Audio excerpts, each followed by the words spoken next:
I observe numerous males at various stages of life, from boys to grown men, relentlessly pursuing validation. It's disheartening to witness such behavior. It's sickening. Many aspire to excel in interactions with the opposite sex, aiming to master the art of understanding women. Ironically, women themselves often grapple with understanding their own emotions, creating a chaotic and unpredictable dynamic. Women don't even know what they want, so obviously it's going to be confusing for men to figure it out. The market is flooded with tutorials, pamphlets, and audiobooks peddled by dating coaches, all offering guidance on how to navigate the complexities of relationships.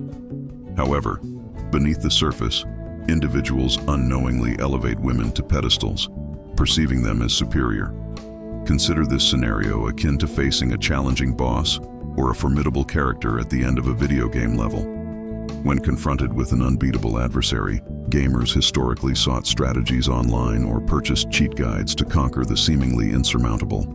In today's context, men adopting similar approaches are essentially treating their pursuit of understanding women as a game. The very fact that there is a market for men to have dating coaches shows the level of difficulty of the game. Men like Andrew Tate exist because of the amount of damage that beta men and feminists have done to the marketplace. Even women, realizing the demand for male guidance, have ventured into the market, selling books and tutorials on how to navigate relationships, enhance attractiveness, and even reclaim ex-girlfriends. The same women who know nothing about the male experience are trying to teach men, and idiots listen to them.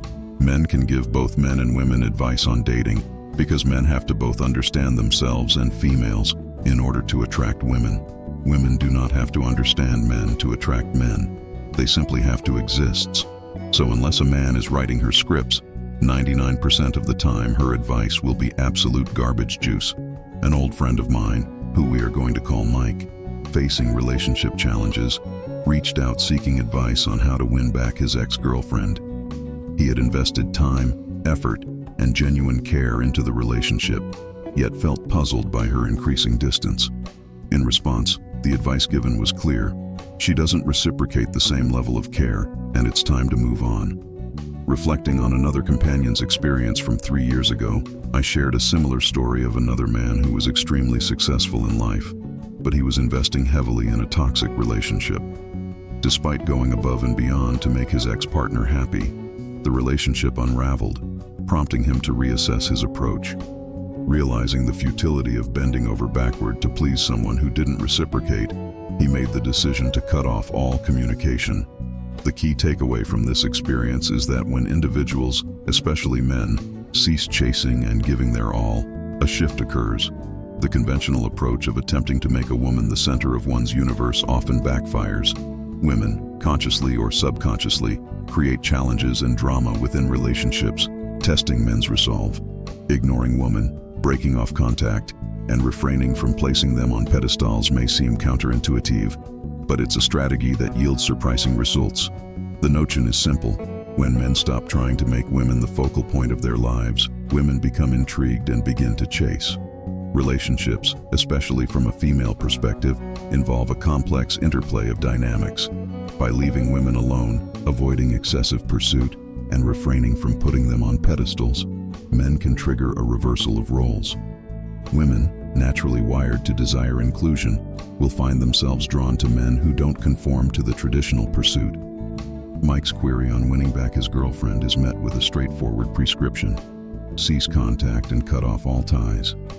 The paradoxical truth is that when men stop relentlessly trying to fix and cater to women, the latter, even if they don't return, are left wondering. The successful man who I mentioned before. Do you want to know the outcome of his situation? After cutting off all communication, his ex-girlfriend showed up at his door with dinner and expressing a desire for companionship, basically begging for sex. In essence, modern men need a radical shift in approach. Men, I encourage you to abandon the conventional strategy of making women the center of their universe. Instead, adopt a stance of detachment. You may find yourselves on the receiving end of unexpected attention and interest. Think of women as butterflies. The best way to get a butterfly is not always to go out swinging and trying to catch them. Sometimes it's better to just sit down, relax, and let them come to you. And if they don't come, Do not stress, because you have something that every man desires. Even men that are happily married may be envious of you if you have what most men truly desire, which is peace. Rethink your approach to relationships. Rather than incessantly pursuing and trying to fix every issue, take a step back. By leaving women alone, ceasing excessive pursuit, and avoiding pedestalization, men may discover that the dynamic of relationships can undergo a transformation. The counterintuitive truth remains: when men stop chasing, women start to come around, creating a scenario where the pursued becomes the pursuer. Make no mistake, to aspire to greater achievements and reach unprecedented heights in life, kindly consider endorsing this video by giving it a thumbs up, sharing it with a trusted companion, and subscribing to our channel. Your support is greatly appreciated.